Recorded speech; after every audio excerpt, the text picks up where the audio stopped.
Hello friends, welcome to Hariti study hub. तो आज का जो हमारा टॉपिक है ASP.NET के अंदर वो है रिपीटर कंट्रोल को हमने कैसे यूज़ करना है इमेजेस को डिस्प्ले करवाने के लिए। तो रिपीटर कंट्रोल का तो आपको ऑलरेडी पता ही है कि रिपीटेड आइटम्स को डिस्प्ले करवाने के लिए हम यूज़ करते हैं। तो बेसिकली ये ग्रिड व्यू की तरह ही है, मगर ग्रिड व्यू के अंदर हमें जो है कोडिंग नहीं करनी पड़ती इतनी ज़्यादा। मगर जो हमारे रिपीटर कंट्रोल है उसके अंदर हमें बने बनाए जो टेम्पलेट्स हैं वो नहीं मिलते, तो इसके लिए हमें सारा काम जो है कोडिंग के थ्रू ही करना पड़ता है। तो ये देखिए, ये मेरे पास ऑलरेडी एक रनिंग एग्जांपल है। तो डेटाबेस के अंदर से मैंने जो डेटा रिट्रीव किया है वो है मूवी आईडी, मूवी नेम और मूवी की जो पिक का लिंक है वो मैंने डेटाबेस से रिट्रीव किया है। और ये तीनों ही कॉलम मैंने रिपीटर कंट्रोल की हेल्प के साथ जो है आपके सामने डिस्प्ले करवाए हैं।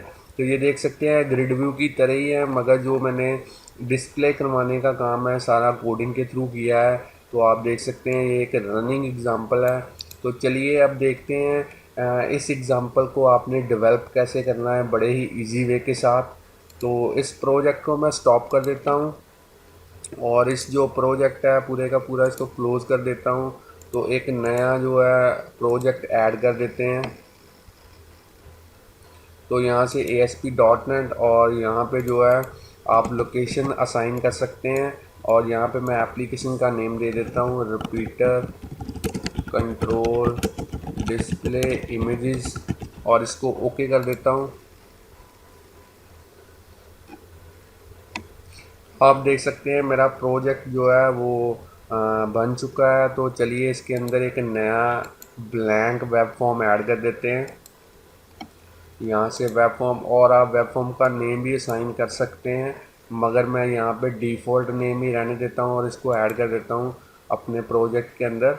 तो अब जो हमारा पहला स्टेप है वो है इसका डिज़ाइन कैसे तैयार करना है। तो यहाँ पे हम टूल बॉक्स में से एक कंट्रोल इंसर्ट करेंगे जिसका नेम है लेबल। तो लेबल की जो प्रॉपर्टीज़ हैं वो सेट कर देते हैं। तो यहाँ पे मैं लिख देता हूँ हरिती स्टडी हब। तो आप अपने अकॉर्डिंगली यहाँ पे कोई भी टेक्स्ट टाइप कर सकते हैं। मैं अपने चैनल की प्रमोशन के लिए इसको यूज़ कर रहा हूँ। तो अगर आपने हमारा चैनल अभी तक सब्सक्राइब नहीं किया तो जल्दी से इसे सब्सक्राइब कर लें। अब मैं जो है देने जा रहा हूँ अपनी जो एग्ज़ाम्पल है उसका heading display movie images in repeater control in ASP.NET using C#। तो अब जो हमने कंट्रोल यूज़ करना है टूल बॉक्स में से वो करना है रिपीटर कंट्रोल। तो मैं आपको दिखा देता हूँ रिपीटर कंट्रोल कहाँ पे है। तो ये देखिए, ये हमारे पास रिपीटर कंट्रोल, तो इसको डबल क्लिक करते हैं। और अभी इसको कॉन्फ़िगर नहीं करेंगे, सबसे पहले जो हमें डेटाबेस के साथ कनेक्टिविटी करवानी है उसके लिए यूज़ करना है SQL डेटा सोर्स। तो SQL डेटा सोर्स ऐसा कंट्रोल है जो हमें SQL सर्वर के साथ कनेक्टिविटी प्रोवाइड करवाता है। तो कनेक्टिविटी करने से पहले मैं आपको दिखा दूं कि मेरा जो डेटाबेस है आज का वो कैसा बना हुआ है। तो SQL सर्वर में चलते हैं। तो मेरे पास जो है SQL server management studio express इस सॉफ्टवेयर है। काफ़ी अच्छा सॉफ्टवेयर है। अगर आप एसक्यूएल सर्वर के साथ वर्क करना चाहते हैं तो एसक्यूएल मैनेजमेंट स्टूडियो काफ़ी बढ़िया सॉफ्टवेयर है जो आपको ग्राफिकली यूज़र इंटरफेस के थ्रू सारे ही ऑपरेशन प्रोवाइड करता है। डेटाबेस ऐड करने के, टेबल ऐड करने के लिए, टेबल के अंदर डेटा ऐड करने के लिए तो आपको एसक्यूएल क्वेरीज याद करने की ज़रूरत नहीं पड़ेगी। तो चलिए अपने सर्वर के साथ कनेक्ट करते हैं। मेरे सर्वर का नेम है विकास PC/SQL एक्सप्रेस।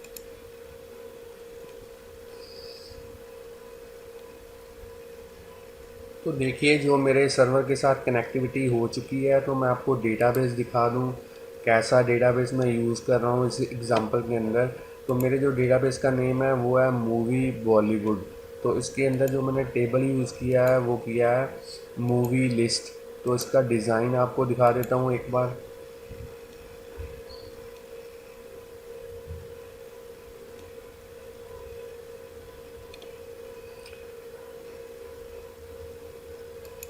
तो जो मूवी लिस्ट है उसके अंदर मैंने 3 कॉलम यूज़ किए हैं। एक है मूवी आईडी जिसको मैंने प्राइमरी की बनाया हुआ है, एक है मूवी नेम और एक है पिक्चर। तो आप यहाँ पे वीडियो को पॉज करके इसकी जो डिज़ाइन है वो कॉपी के ऊपर नोट डाउन कर सकते हैं। तो चलिए अब दिखा देता हूँ कैसा डेटा मैंने इसमें ऑलरेडी एंटर कर रखा है। तो ये देखिए, पहले कॉलम के अंदर मैंने न्यूमेरिक वैल्यू एंटर करी है, दूसरे में पिक्चर का नेम एंटर करा है और तीसरे के अंदर जो मैंने लिंक प्रोवाइड किया है इमेजेस का। तो ये एक फ़ोल्डर का नेम है, पिक एक फ़ोल्डर है और 1.jpg मेरी फ़ाइल का नेम है। तो मैं आपको दिखा दूँ, जो मेरी फ़ाइल्स हैं वो देखिए मैंने डाउनलोड कर रखी हैं। ये सातों ही जो जेपीजी के अंदर है ये मैंने डाउनलोड करके रखी है एक फ़ोल्डर के अंदर। तो इसको यूज़ कैसे करना है, तो यूज़ करने के लिए सॉल्यूशन के अंदर जाना है और यहाँ पे आपने एक फ़ोल्डर तैयार करना है जिसका नेम आपने रखना है पिक। तो इस पिक फ़ोल्डर के अंदर आपने सारी इमेजेस को जो है ऐड कर देना है। जो पिक्स थी वो मैंने डेस्कटॉप के ऊपर रखी हुई हैं।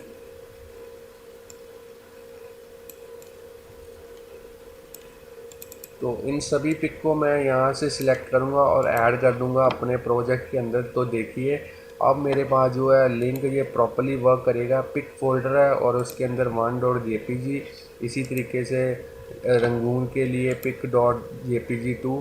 तो इस तरीके से जो है मैंने डेटाबेस के अंदर जो है लिंक दे रखे हैं हर एक मूवी की पिक्चर के लिंक। तो इसको मैं सेव कर देता हूँ और इसको अब क्लोज़ कर देते हैं, एग्ज़िट कर देता हूँ। तो अब इसकी कनेक्टिविटी कैसे करनी है, तो यहाँ पे क्लिक करेंगे, यहाँ पे सिलेक्ट करेंगे कॉन्फ़िगर डेटा सोर्स और यहाँ से न्यू कनेक्शन। और अब हमने यहाँ पे सर्वर का नेम प्रोवाइड करना है। तो मेरे सर्वर का नेम है वो मैं एंटर कर देता हूँ।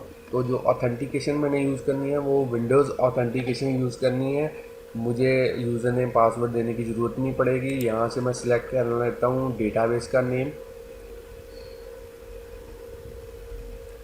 तो जो मेरे डेटाबेस का नेम था वो था मूवी बॉलीवुड और इसको टेस्ट करके देख लेते हैं। बिल्कुल ठीक है, ओके कर देते हैं। अब इसको नेक्स्ट कर देते हैं, फिर से नेक्स्ट करेंगे।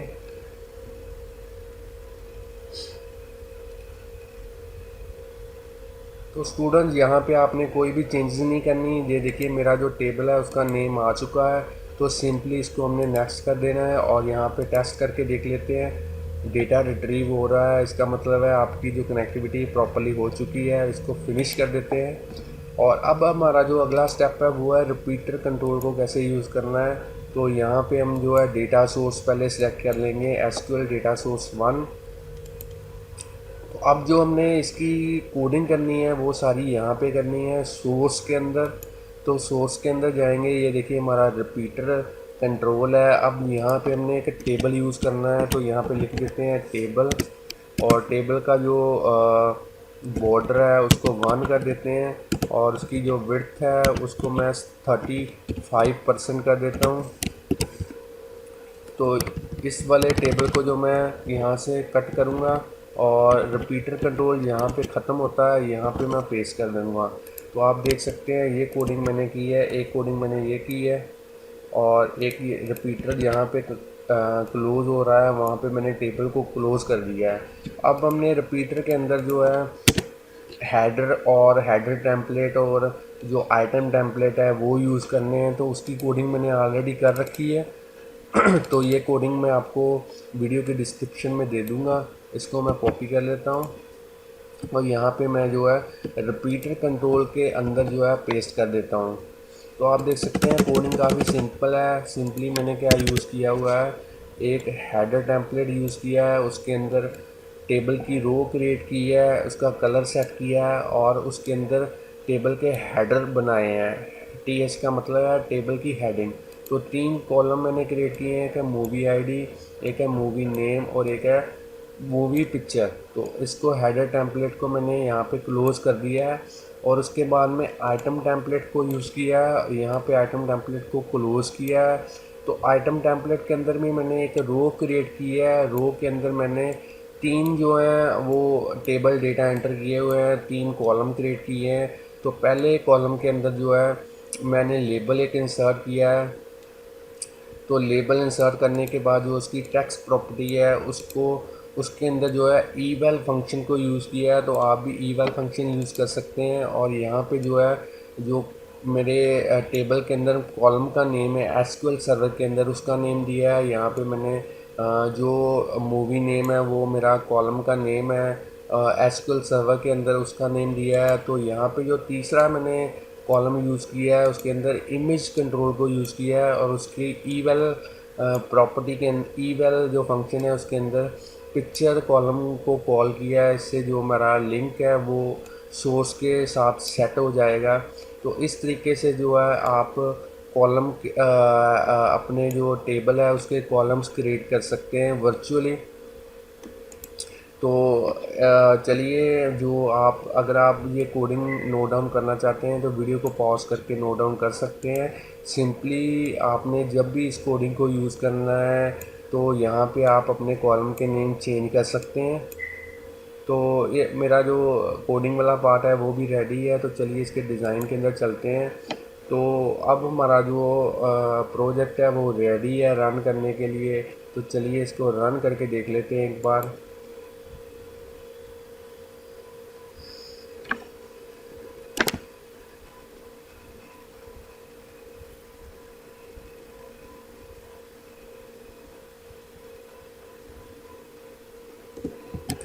तो स्टूडेंट्स फ्रेंड्स देखिए, मेरा जो प्रोजेक्ट है वो रन हो चुका है।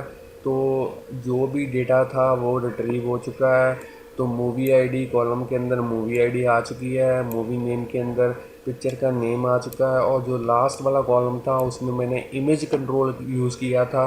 तो जितने भी लिंक्स डेटाबेस के अंदर हैं उनसे उन्होंने पिक्चर का लिंक जो है रिट्रीव करके उनको डिस्प्ले करवा दिया हुआ है, क्योंकि मैंने पिक्चर्स की जो जेपीजी फाइल्स हैं ऑलरेडी एंटर कर रखी हैं। तो इस तरीके से जो है हमारा प्रोजेक्ट जो है वर्क करेगा, और आप जो है रिपीटर कंट्रोल के अंदर इमेजेस को यूज़ कर सकते हैं। तो thanks friends for watching videos. अगर आपने हमारी चैनल को सब्सक्राइब नहीं किया तो जल्दी से सब्सक्राइब कर लें, और अगर आपको वीडियोस के थ्रू कुछ सीखने को मिला है तो आप इसको लाइक ज़रूर कीजिए, और हमें कमेंट के थ्रू फीडबैक दीजिए कि आप अगले ट्यूटोरियल में ASP.NET का कौन सा टॉपिक जो है सीखना चाहते हैं। तो thanks friends for watching videos.